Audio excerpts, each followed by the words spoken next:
A laborer works with his hands, a craftsman works with his hands and his head, and an artist with his hands, head, and heart.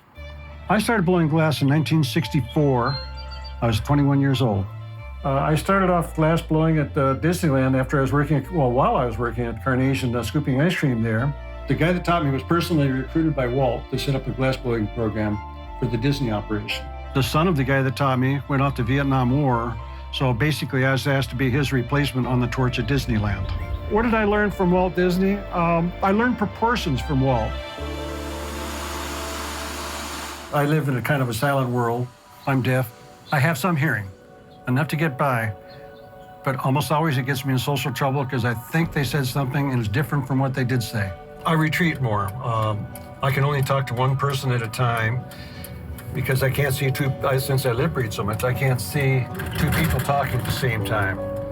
If I don't have hearing aids in, I get even more socially withdrawn.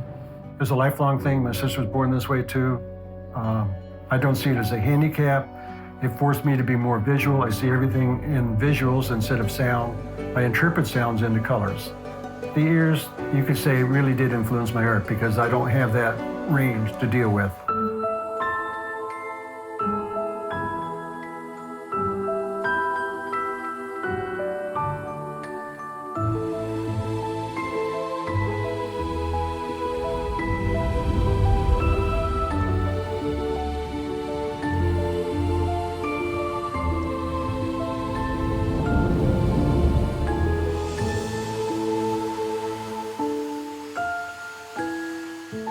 The relationship between a glassmaker and his torch is very intimate. The torch that I use, I actually designed back in about 1970, and I sold those for a number of years. I manufactured for Disneyland, Disney World, Florida, and other glass blowers. I still work with that torch, and I'm told by some of the glass blowers still have it, that's still their favorite torch. I'm not giving my torch up. I like it. He and I are friends.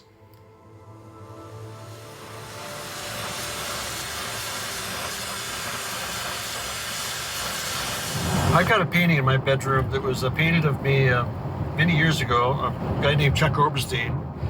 And to me, that defines glass blowing in the 70s. It was really where we're at.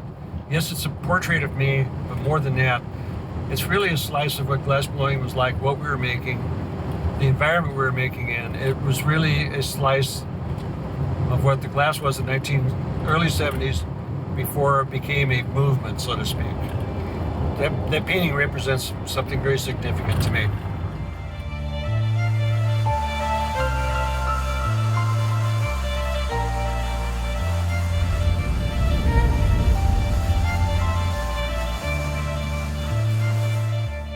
A friend took me across the bay over to Berkeley, and I saw all these glass pipes, and I go, wow.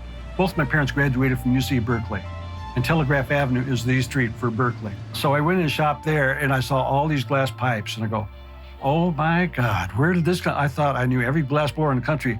I had not a clue about this movement here. What is going on? It just blew me away. I had no idea about this. So that was an inspiration. So then, yeah, I started playing with pipes. I'm glad to see that it's being accepted more and more as gallery pieces, and it's being marketed more and more that way. Keep in mind, a large part of the population has a stigma attached to the pipe makers. They entered glass into a different environment. I entered it through amusement park. The generation before me entered as scientific glass blowers or from the old Italian method. So they entered in here, and they took and ran with it. And I have something I feel I can still contribute, but I still have a lot I can learn from them because I'm blown away with what they're doing nowadays.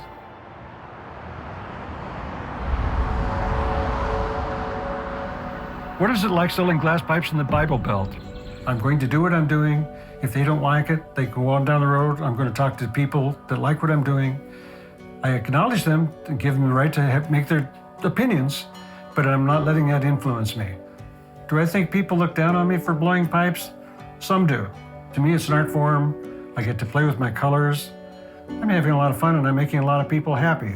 I think Prohibition is just about over, and it's about time. People want to work to have a good time. If they can't have a good time, why bother working? I love glass because it's a magic medium. It takes total concentration. If you drift away, it can bite you. You get burnt, you can cut yourself. So there's a lot of magic there. You're controlling an element, in a sense, magical or witchcraft. You are controlling an element here. It's very hypnotic, and you can get really into it, and I get into my head anyway. When I'm on a torch, I can't really talk to anybody because I'm floating around in my head and the design's going on in front of me. The fire as it's dancing around the glass, I'm deaf. I can still hear when that temperature of the glass is right because the airflow going around the glass changes. It's a smooth flow. You don't get that hissing so much. People may be afraid of fire, and we're showing absolute control over it. Forget the fact that it's glass here, we're controlling fire and what fire can do in a very controlled manner.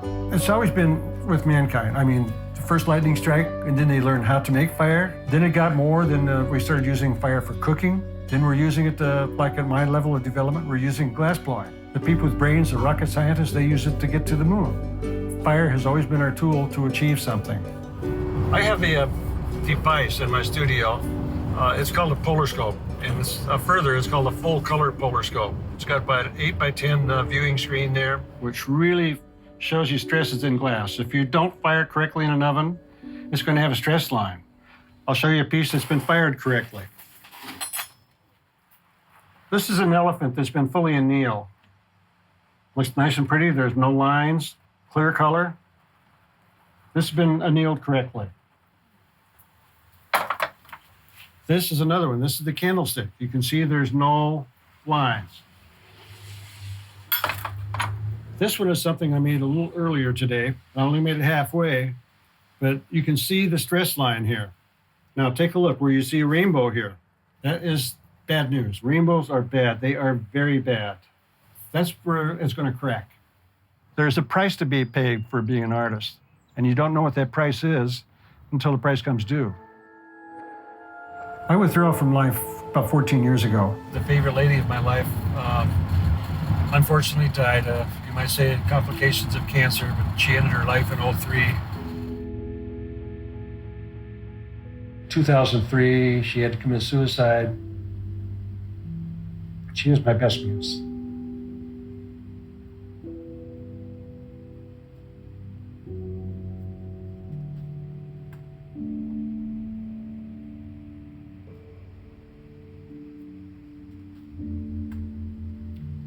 Does my art tell a story? Yes, it does.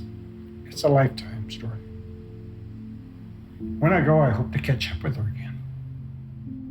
After that, I just retreated back into my studio and not really bother with the outside world.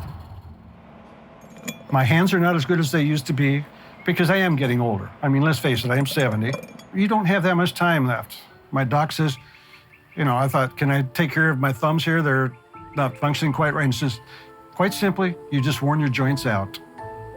I think my thumbs are the ones she was referring to. I have a fire in me still. At this age, 50 years, yes, I still have that fire in me, and I don't want to turn that fire off.